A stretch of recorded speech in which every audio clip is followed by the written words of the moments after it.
Joining us now in Studio B, dual threat analyst of football and basketball. And we're talking hoops today, specifically Blaine Fowler back on the show. What's up, Blaine?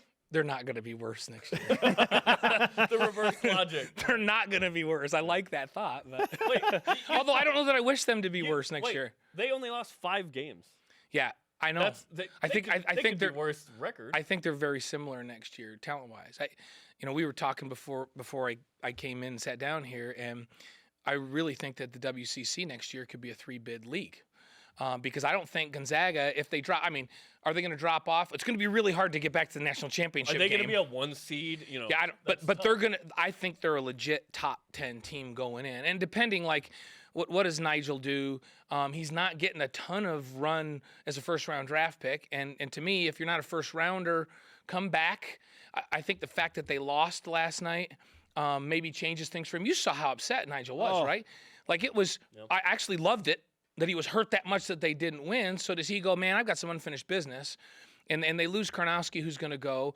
One of the questions is, does Collins? Collins gets a lot of love because he's a true 7-footer that's really, really athletic, even though he played a more of an off the bench role for the Zags this last year. He'd be the guy, right? His skill set is really, really good, and he reminds you of a lot of freshman 7-footers. He gets in foul trouble because he hasn't quite figured out how not to reach and do some of those things. So he sat a bunch last night.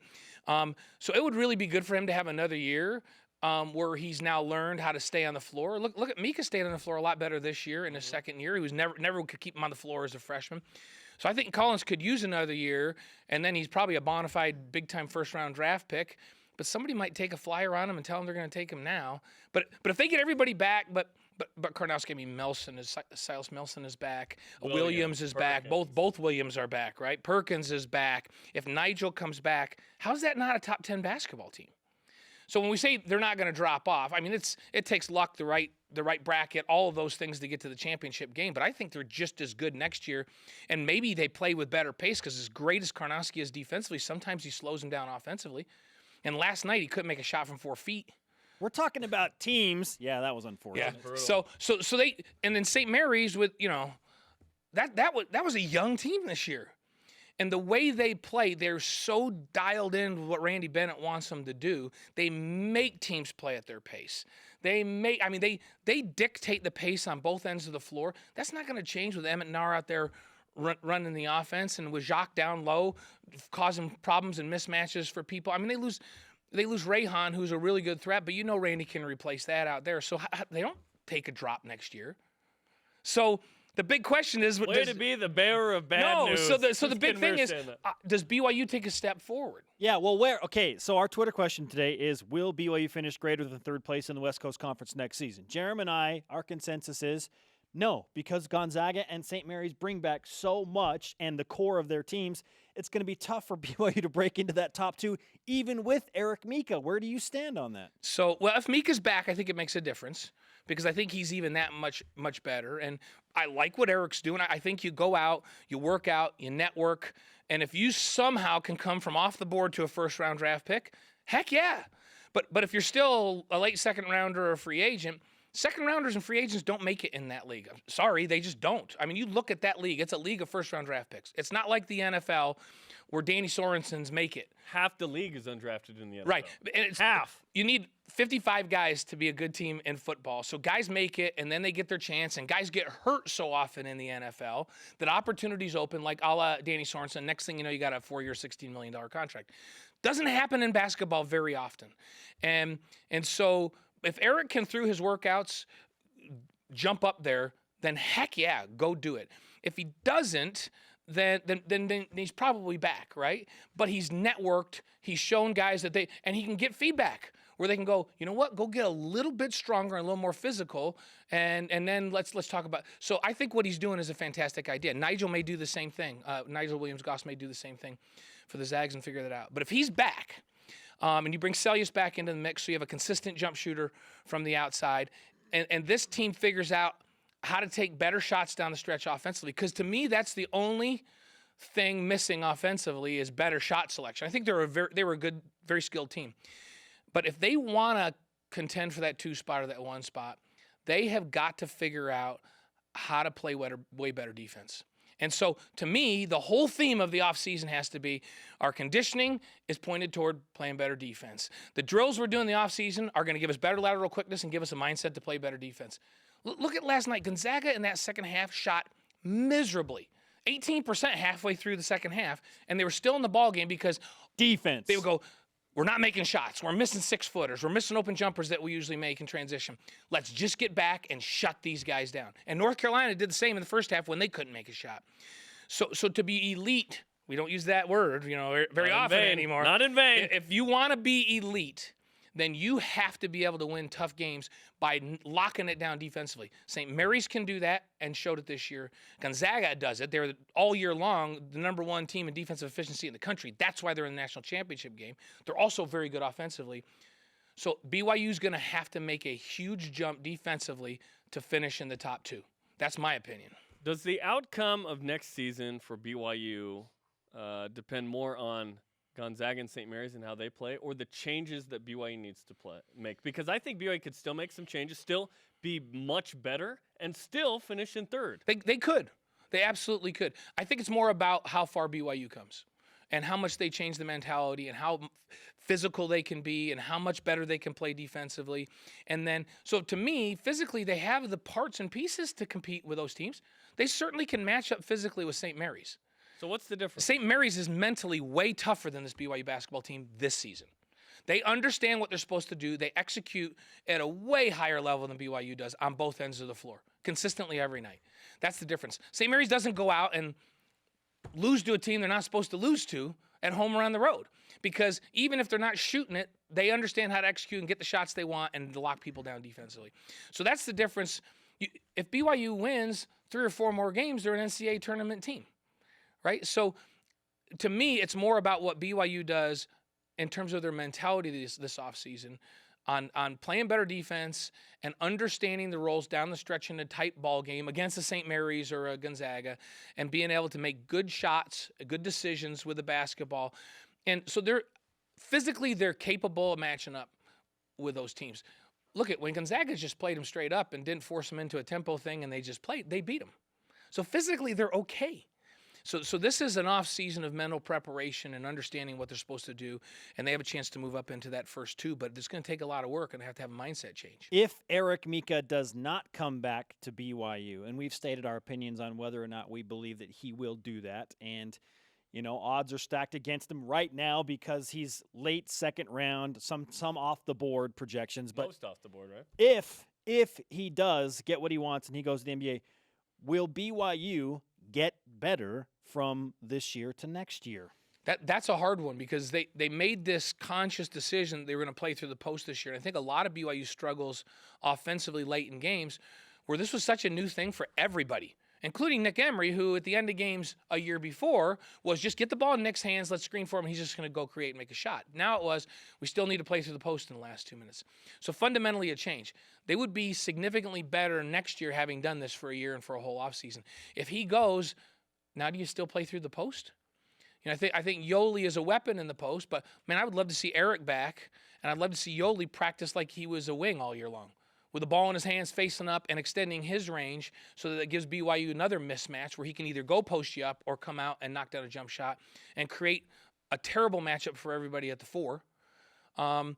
Then I think they can go into the top 2. If Mika doesn't come back, they're going to have to play different again next year. And so now you have a whole other season of playing different and not maybe running it through the post like you do when you have a dominant center in Mika. So it's tougher. If Mika doesn't come back, I have a lot harder time saying all they need to do is change their mentality to be in the top 2. If he comes back, I feel like it's a mentality change. If Mika doesn't come back, it blows up all the plans. When Sean Bradley went pro, that blew up all the plans. It's not a coincidence that 3.5 years later, BYU was a 1-win program. Like, I'm not saying that's going to happen here. I'm just saying, oh, shoot, now things change. So with that in mind, what changes do you expect with BYU basketball philosophy, staff, roster, anything, if at all? Yeah, I just think a bigger emphasis on defense. I don't know that there's I think with what they have in place, they can get where they want to go with a mentality change about their focus more on defense. And it wasn't necessarily that these coaches weren't preaching defense. It was that it just wasn't getting through for some reason, and so I know that Dave was very frustrated at times this last year. So now it becomes starting last week or 2 weeks, whenever that a couple weeks ago, this is what the focus is going to be in the offseason and next year, and you better buy in or you're going to be sitting your behind right next to me on the bench type of a mentality. And he can get that done with the guys he has currently there. And then you're exactly right with when Sean left and left late, it's messed up.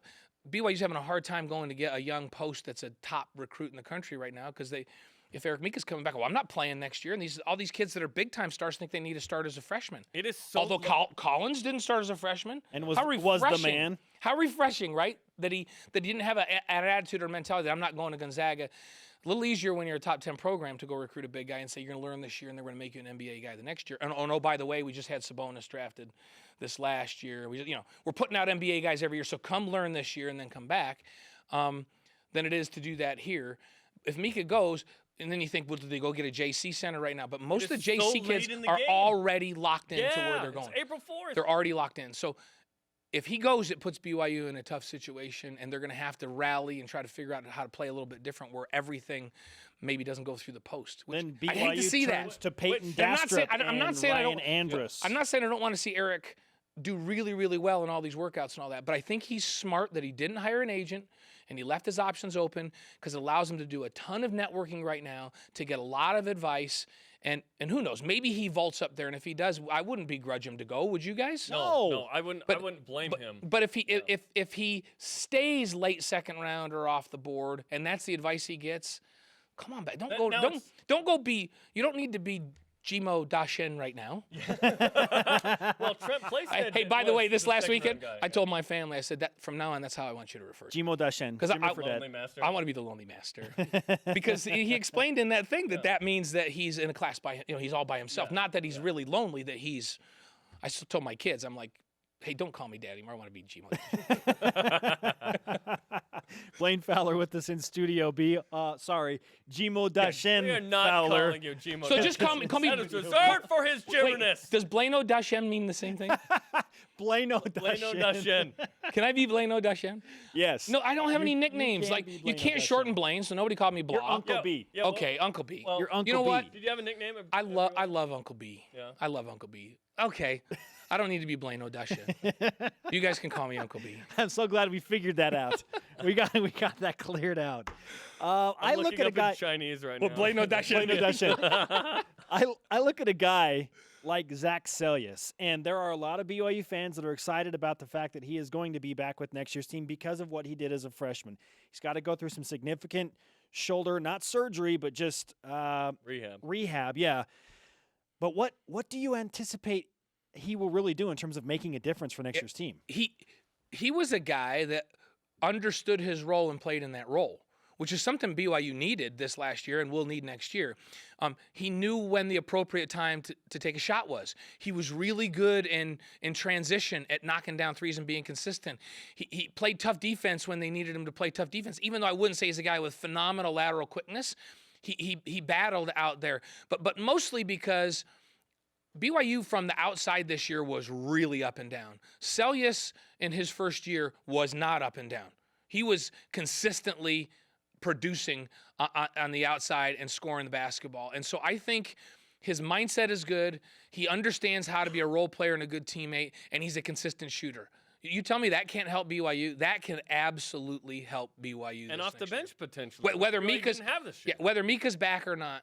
And the one thing that Dave was a little frustrated with is that not only, and we talked about how young they were in terms of experience and guys not quite understanding their roles, and he didn't have anybody on the bench that he could say, hey, experienced guy, Jordan Chapman or Frank Bartley, go in and go play, and you come sit next to me and let's talk about how you do this.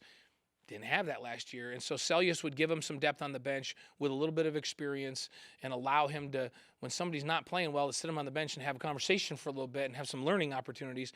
Didn't have that luxury that much this last year because everybody was young. His bench was younger than his starters, which is crazy. Saying something. That is crazy. And my preference is always to rely on a guy that I recruited for scholarship versus a guy that earned a scholarship as a walk-on, although those guys have a big role on the team. More in football than more in football than in basketball. Guys bloom late in football for some reason, and walk-ons end up being great players. And then a guy like a Chad Lewis in football he turned out okay. Yeah, 3-time Pro Bowler and All-Pro, and you just a walk-on. So football is different. Basketball, you kind of know whether these guys are good when they're 18 or 19, typically. The man, Blaine Fowler, Uncle B. What did it mean? Couldn't find during the break. Oh, okay. Is that what we call a tease in the business? It's a tease. No, I don't want to say over the air. You're telling me I can't just go get my car? I got to stick around? I'm not saying over the air what it is. Oh, okay. It's not bad. It's not bad. Yeah, we'll keep calling you that just as long as you let us borrow some of your frequent flyer miles. Absolutely. Blaine Fowler with 1 billion frequent flyer miles. That's a lot.